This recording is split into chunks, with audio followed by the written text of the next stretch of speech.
Hi hello friends, welcome back to my YouTube channel. ನೋಡಿ, S S C ಇಂದ C G L ಏನು ಒಂದು combined graduate level ಪೋಸ್ಟ್ಗೆ ಸಂಬಂಧಪಟ್ಟಂಗೆ ಒಂದು ಎಕ್ಸಾಮಿನೇಷನ್ ಸಿಟಿ ಡೀಟೇಲ್ಸ್ನ ಈಗ ಶೋ ಮಾಡಿದ್ದಾರೆ. ಅದರ ಜೊತೆಗೆ ಒಂದು ಅಡ್ಮಿಟ್ ಕಾರ್ಡ್ನ ಯಾವ ರೀತಿಯಾಗಿ ನೀವು ಡೌನ್ಲೋಡನ್ನು ಮಾಡ್ಕೊಳ್ಬೇಕಂತ ಇದೇ ಒಂದು ವಿಡಿಯೋದಲ್ಲಿ ಮಾಹಿತಿ ಕೊಡ್ತಾ ಇದ್ದೀನಿ. ಸೊ ಅದಕ್ಕೂ ಮುಂಚೆ ಏನು ನಮ್ಮ ಯೂಟ್ಯೂಬ್ ಚಾನಲ್ ಯಾರು ಸಬ್ಸ್ಕ್ರೈಬ್ ಆಗಿಲ್ಲ, ಬೇಗನೆ ಸಬ್ಸ್ಕ್ರೈಬನ್ನು ಮಾಡ್ಕೊಳ್ಳಿ. ಮತ್ತು ಟೆಲಿಗ್ರಾಮ್ ಗ್ರೂಪ್ ಯಾರು ಜಾಯ್ನ್ ಆಗಿಲ್ಲ, ಅಲ್ಲಿ ನೀವು ಜಾಯ್ನನ್ನು ಆಗ್ಬೋದು.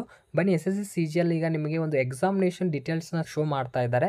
ಅದನ್ನು ಯಾವ ರೀತಿಯಾಗಿ ಚೆಕ್ ಮಾಡ್ಕೊಳ್ಳೋದಂತ ಈ ಒಂದು ವಿಡಿಯೋದಲ್ಲಿ ನೋಡ್ಕೊಳ್ಳೋಣ. ಮೊದಲೇದಾಗಿ ಒಂದು ವೆಬ್ಸೈಟ್ನ ಓಪನ್ ಮಾಡ್ಕೊಳ್ಳಿ. ಈಗಾಗಲೇ ನೀವು ರಿಜಿಸ್ಟರ್ ಮತ್ತು ನಿಮ್ಮ ಪಾಸ್ವರ್ಡ್ ಇರುತ್ತೆ, ಅದರ ಮೂಲಕ ನೀವು ಲಾಗಿನ್ ಆಗಿ ನಿಮ್ಮ ಒಂದು ಎಕ್ಸಾಮಿನೇಷನ್ ಸಿಟಿ ಎಲ್ಲಿ ಬಂದಿದೆ ಅಂತ ನೀವು ತಿಳ್ಕೊಳ್ಬೋದು. ಮೊದಲೇದಾಗಿ ಇಲ್ಲಿ ಲಾಗಿನ್ ರಿಜಿಸ್ಟರ್ ಅಂತ ಒಂದು ಆಪ್ಷನ್ ಇದೆ, ಇದ್ರ ಮೇಲೆ ಕ್ಲಿಕ್ ಮಾಡ್ಕೊಳ್ಳಿ. ಇದ್ರ ಮೇಲೆ ಕ್ಲಿಕ್ ಮಾಡಿದರೆ ಕ್ಯಾಂಡಿಡೇಟ್ ಲಾಗಿನ್ ಪೇಜ್ ಓಪನ್ ಆಗುತ್ತೆ. ಇಲ್ಲಿ ನಿಮ್ಮ ಒಂದು ರಿಜಿಸ್ಟ್ರೇಷನ್ ನಂಬರು ಮತ್ತು ಪಾಸ್ವರ್ಡ್ನ ಹಾಕಿ ಲಾಗಿನ್ ಆಗಬೇಕಾಗುತ್ತೆ. ನಿಮಗೇನಾದರೂ ರಿಜಿಸ್ಟ್ರೇಷನ್ ನಂಬರು ಮತ್ತು ಪಾಸ್ವರ್ಡ್ ಏನಾದರೂ ಗೊತ್ತಾಗ್ತಾ ಇಲ್ಲ ಅಂದರೆ ಇಲ್ಲಿ ಫಾರ್ಗೆಟ್ ಪಾಸ್ವರ್ಡ್ ಅಂತಿದೆಯಲ್ಲ, ಇದ್ರ ಮೂಲಕ ನಿಮ್ಮ ಒಂದು ಪಾಸ್ವರ್ಡು ಮತ್ತು ರಿಜಿಸ್ಟ್ರೇಷನ್ ನಂಬರ್ ಎರಡೂ ತೆಗೆದುಕೊಳ್ಬೋದು, ಒಂದು ನಿಮ್ಮ ಒಂದು ರಿಜಿಸ್ಟರ್ ಮೊಬೈಲ್ ನಂಬರಿಂದ. ಬನ್ನಿ, ಈಗ ಒಂದು ನಾವು ರಿಜಿಸ್ಟ್ರೇಷನ್ ನಂಬರು ಪಾಸ್ವರ್ಡ್ ಹಾಕಿ ಒಂದು ಲಾಗಿನ್ ಮಾಡಿ ಯಾವ ರೀತಿಯಾಗಿ ಒಂದು ಎಕ್ಸಾಮ್ ಸಿಟಿಯ ಡೀಟೇಲ್ಸ್ನ ನೀವು ಚೆಕ್ ಮಾಡ್ಕೊಳ್ಳೋದು, ಅದೇ ರೀತಿಯಾಗಿ ಅದೇ ಒಂದು ಆಪ್ಷನ್ನಲ್ಲಿ ಯಾವ ರೀತಿ ಅಡ್ಮಿಟ್ ಕಾರ್ಡ್ನ ಡೌನ್ಲೋಡನ್ನು ಮಾಡೋದಂತ ಪ್ರತಿಯೊಂದು ಮಾಹಿತಿ ಕೊಡ್ತೀನಿ. ಈಗ ನಾವು ಈಗ ಲಾಗಿನ್ ಆಗಿ ನೋಡ್ಕೊಳ್ಳೋಣ. ಮಾಡ್ಕೊಳ್ತಾ ಇದ್ದೀನಿ. ನೋಡಿ, ಲಾಗಿನ್ ಮಾಡಿದ ತಕ್ಷಣ ಈ ರೀತಿಯಾಗಿ ನಿಮಗೆ ಒಂದು ಡ್ಯಾಶ್ಬೋರ್ಡ್ ಓಪನ್ ಆಗುತ್ತೆ. ಈಗಾಗಲೇ ನಿಮ್ಮ ನೇಮ್ ಒಂದು ಪ್ರಕಾರ ಒಂದು ಡ್ಯಾಶ್ಬೋರ್ಡ್ ಓಪನ್ ಆಗುತ್ತೆ.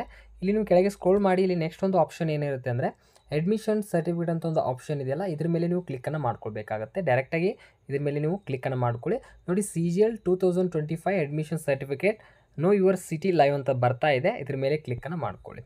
ನೋಡಿ, ಇದ್ರ ಮೇಲೆ ಕ್ಲಿಕ್ ಮಾಡಿದ ತಕ್ಷಣ check status of admission certificate ಅಂತ ಒಂದು ಆಪ್ಷನ್ ಬರುತ್ತೆ.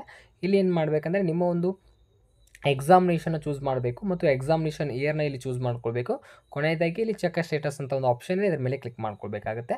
ನೋಡಿ, ಕಂಬೈನ್ಡ್ ಗ್ರ್ಯಾಜುಯೇಟ್ ಲೆವೆಲ್ ಎಕ್ಸಾಮಿನೇಷನ್ ಮೇಲೆ ಕ್ಲಿಕ್ ಮಾಡ್ಕೊಳ್ಳಿ.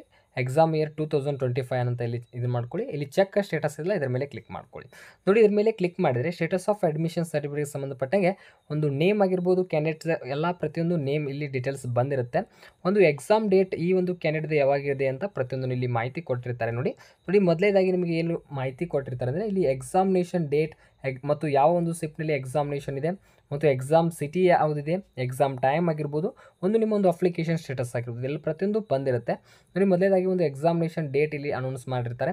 ಅದರ ಜೊತೆಗೆ ಇಲ್ಲಿ ಯಾವ ಒಂದು ಶಿಫ್ಟ್ನಲ್ಲಿ ಈ ಒಂದು ಕ್ಯಾಂಡಿಡೇಟ್ದು ಎಕ್ಸಾಮ್ ಇದೆ, ಎಕ್ಸಾಮ್ ಟೈಮ್ ಆಗಿರ್ಬೋದು, ಒಂದು ಎಕ್ಸಾಮ್ ಸಿಟಿ ಆಗಿರ್ಬೋದು, ಈ ರೀತಿಯಾಗಿ ಬರುತ್ತೆ. ಮತ್ತು ಅಡ್ಮಿಟ್ ಕಾರ್ಡ್ ಯಾವ ರೀತಿಯಾಗಿ ಬರುತ್ತೆ ಅಂತ ನೋಡೋದಾದರೆ ಈ ಒಂದು ಎಕ್ಸಾಮ್ ಡೇಟ್ ಇದೆಯಲ್ಲ, 4 ಡೇಸ್ ಬಿಫೋರ್ ನಿಮಗೆ ಒಂದು ಅಡ್ಮಿಟ್ ಕಾರ್ಡ್ ರಿಲೀಸ್ ಮಾಡ್ತಾರೆ. ಅದು ಆಪ್ಷನ್ ಎಲ್ಲಿ ಬರುತ್ತೆ ಅಂದರೆ ಇಲ್ಲಿ ಆಪ್ಷನ್ ಬರುತ್ತೆ, ಡೌನ್ಲೋಡ್ ಸರ್ಟಿಫಿಕೇಟ್ ಅಡ್ಮಿಷನ್ ಸರ್ಟಿಫಿಕೇಟ್ ಅಂತ ಆಪ್ಷನ್ ಬರುತ್ತೆ. ಅದ್ರ ಮೇಲೆ ಕ್ಲಿಕ್ ಮಾಡ್ಕೊಂಡು ನೀವು PDF ಮೂಲಕ ಸೇವನ್ನು ಮಾಡ್ಕೋಬೋದು. ಇದ್ರ ಕೆಳಗೆ ಬರ್ತದೆ ಒಂದು ಡಿಕ್ಲೇರ್ ಬಾಕ್ಸ್ ಇರುತ್ತೆ. ಈ ಡಿಕ್ಲೇರ್ ಬಾಕ್ಸ್ ಮೇಲೆ ಕ್ಲಿಕ್ ಮಾಡ್ಕೊಂಡು ನಿಮ್ಮ ಒಂದು ಅಡ್ಮಿಷನ್ ಸರ್ಟಿಫಿಕೇಟ್ನ ಡೌನ್ಲೋಡನ್ನು ಮಾಡ್ಕೋಬೋದು. ಇದ್ರ ಕೆಳಗೆ ಬರುತ್ತೆ. ಅದು ಯಾವಾಗ ಬರುತ್ತೆ ಅಂದರೆ ನಿಮ್ಮದು ಎಕ್ಸಾಮ್ ಡೇಟ್ ಏನಿರುತ್ತೆ ಅಲ್ಲ, 4 ಡೇಸ್ ಬಿಫೋರ್ ಏನಿರುತ್ತಲ್ಲ, ಅವಾಗ ನಿಮಗೆ ಅಡ್ಮಿಟ್ ಕಾರ್ಡ್ ಬರುತ್ತೆ. ಎಕ್ಸಾಂಪಲ್ ಆಗಿ ಹೇಳೋದಾದರೆ ಈ ಒಂದು ಅಭ್ಯರ್ಥಿದು ಏನು ಒಂದು ಎಕ್ಸಾಮಿನೇಷನ್ ಇದೆ ನೋಡಿ, ಈ ಅಭ್ಯರ್ಥಿ 18/9/2025 ಎಕ್ಸಾಮಿನೇಷನ್ ಇದೆ ಅಂದರೆ ಇವ್ರದ್ದು 14/9/2025 ಒಂದು ಅಡ್ಮಿಷನ್ ಸರ್ಟಿಫಿಕೇಟ್ ಬಂದು ಇಲ್ಲಿ ಶೋ ಮಾಡಿರ್ತಾರೆ. ಅದನ್ನು ಡೌನ್ಲೋಡನ್ನು ಮಾಡ್ಕೋಬೋದು. ಈ ರೀತಿಯಾಗಿ CGL ಯಾರು ಒಂದು ಅಪ್ಲಿಕೇಶನ್ ಫಾರ್ಮ್ನ ಸಬ್ಮಿಟ್ ಮಾಡಿದಿರಿ, ಒಂದು ಎಕ್ಸಾಮಿನೇಷನ್ ಈಗಾಗಲೇ ಡೇಟ್ನ ಅನೌನ್ಸ್ ಮಾಡಿದ್ದಾರೆ, ಅದಕ್ಕೆ ಸಂಬಂಧಪಟ್ಟಂಗೆ ನಾನು ಟೆಲಿಗ್ರಾಮ್ ಗ್ರೂಪ್ನಲ್ಲಿ ಡೀಟೇಲ್ಸ್ ಮಾಹಿತಿ ಕೊಟ್ಟಿದ್ದೀನಿ. ಈ ಒಂದು ಅಡ್ಮಿಟ್ ಕಾರ್ಡ್ನ ಈ ರೀತಿಯಾಗಿ ಡೌನ್ಲೋಡ್ ಮಾಡ್ಕೊಳ್ಳಿ. ಯಾರು ಒಂದು ಎಕ್ಸಾಮಿನೇಷನ್ ಇದ್ದಾವೆ ನೋಡಿ, ಅದರ ಬ್ಯಾಕ್ 4 ಡೇಸ್ ಬಿಫೋರ್ನ ನೀವು ಅಡ್ಮಿಟ್ ಕಾರ್ಡ್ ಡೌನ್ಲೋಡ್ ಮಾಡ್ಕೊಂಡು ನಿಮ್ಮ ಎಕ್ಸಾಮಿನೇಷನ್ ಅಟೆಂಡ್ ಆಗ್ಬೋದು. ಈ ರೀತಿಯಾಗಿ ಇದ್ರ ಬಗ್ಗೆ ಸಂಬಂಧಪಟ್ಟಂಗೆ ಮಾಹಿತಿ ತಿಳಿಸಿದ್ದೀನಿ. ಏನಾದರೂ ಡೌಟ್ಸ್ ಇದ್ದರೆ ಆದಷ್ಟು ಕಮೆಂಟ್ ಸೆಕ್ಷನಲ್ಲಿ ಕಮೆಂಟ್ ಮಾಡಿ. ವಿಡಿಯೋ ಇಷ್ಟ ಆದರೆ ಲೈಕ್ ಮಾಡಿ, ನಿಮ್ಮ ಸ್ನೇಹಿತರಿಗೆ ಶೇರ್ ಮಾಡಿ ಅಂತ ಹೇಳ್ತಾ ವಿಡಿಯೋ ನೋಡೋದಕ್ಕೆ thank you for the watching.